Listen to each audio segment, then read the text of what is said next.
Welcome back. ಮತ್ತಷ್ಟು ಸುದ್ದಿಗಳನ್ನ ನೋಡ್ತಾ ಹೋಗೋಣ.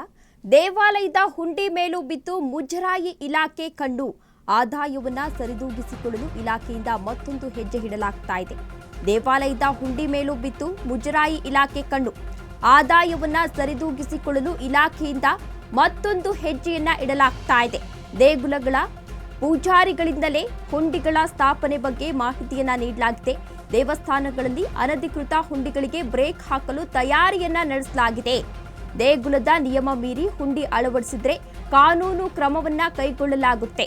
ದೇವಾಲಯದ ಹುಂಡಿ ಮೇಲೂ ಬಿದ್ದು ಮುಜರಾಯಿ ಇಲಾಖೆ ಕಣ್ಣು. ಆದಾಯವನ್ನ ಸರಿದೂಗಿಸಿಕೊಳ್ಳಲು ಇಲಾಖೆಯಿಂದ ಮತ್ತೊಂದು ಹೆಜ್ಜೆಯನ್ನ ಇಡಲಾಗಿದೆ. ಇಲಾಖೆಗೆ ಸಂಬಂಧಿಸಿದ ದೇವಸ್ಥಾನಗಳಲ್ಲಿ ಅನಧಿಕೃತ ಹುಂಡಿ ಅಳವಡಿಕೆಯನ್ನ ಮಾಡುವಂತಿಲ್ಲ. ರಾಜ್ಯದ ಪ್ರಮುಖ ದೇವಾಲಯಗಳಲ್ಲಿ ಹೆಚ್ಚುವರಿ ಹುಂಡಿಗಳ ಸ್ಥಾಪನೆಯನ್ನ ಮಾಡಲಾಗ್ತಾ ಇದೆ. ಹೆಚ್ಚುವರಿ ಹುಂಡಿಯಿಂದ ಮುಜರಾಯಿ ಇಲಾಖೆಯ ಆದಾಯಕ್ಕೂ ಈಗಾಗಲೇ ಕೊರತೆ ಬಂದಿದೆ.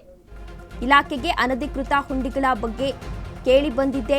ಅನೇಕ ದೂರುಗಳು ಎನ್ನುವ ಮಾಹಿತಿ ಸಿಗ್ತಾ ಇದೆ. ದೂರಿನ ಮೇರೆಗೆ ಸೂಕ್ತ ಕ್ರಮವನ್ನ ಕೈಗೊಳ್ಳಲು ಇಲಾಖೆಯಿಂದ ಈಗಾಗಲೇ ಸಕಲ ತಯಾರಿಯನ್ನ ಕೂಡ ಮಾಡಿಕೊಳ್ಳಲಾಗಿದೆ. ಅಶ್ವವೇಗ ನ್ಯೂಸ್ಗೆ ಮುಜರಾಯಿ ಇಲಾಖೆ ಆಯುಕ್ತ ವೆಂಕಟೇಶ್ ಮಾಹಿತಿಯನ್ನ ಕೂಡ ನೀಡಿದ್ದಾರೆ. ದೇವಾಲಯದ ಹುಂಡಿ ಮೇಲೂ ಕೂಡ ಇದೀಗ ಮುಜರಾಯಿ ಇಲಾಖೆ ಕಣ್ಣಿಟ್ಟಿದೆ. ಆದಾಯವನ್ನ ಸರಿದೂಗಿಸಿಕೊಳ್ಳಲು ಇಲಾಖೆಯಿಂದ ಈಗಾಗಲೇ ಮತ್ತೊಂದು ಮಹತ್ವದ ಹೆಜ್ಜೆಯನ್ನ ಕೂಡ ಇಡಲಾಗ್ತಾ ಇದೆ. ಇನ್ನು ದೇವಸ್ಥಾನಗಳಲ್ಲಿ ಪೂಜಾರಿಗಳಿಂದಲೇ ಹುಂಡಿಗಳ ಸ್ಥಾಪನೆ ಬಗ್ಗೆ ಮಾಹಿತಿಯನ್ನ ಕೂಡ ನೀಡಲಾಗಿದೆ.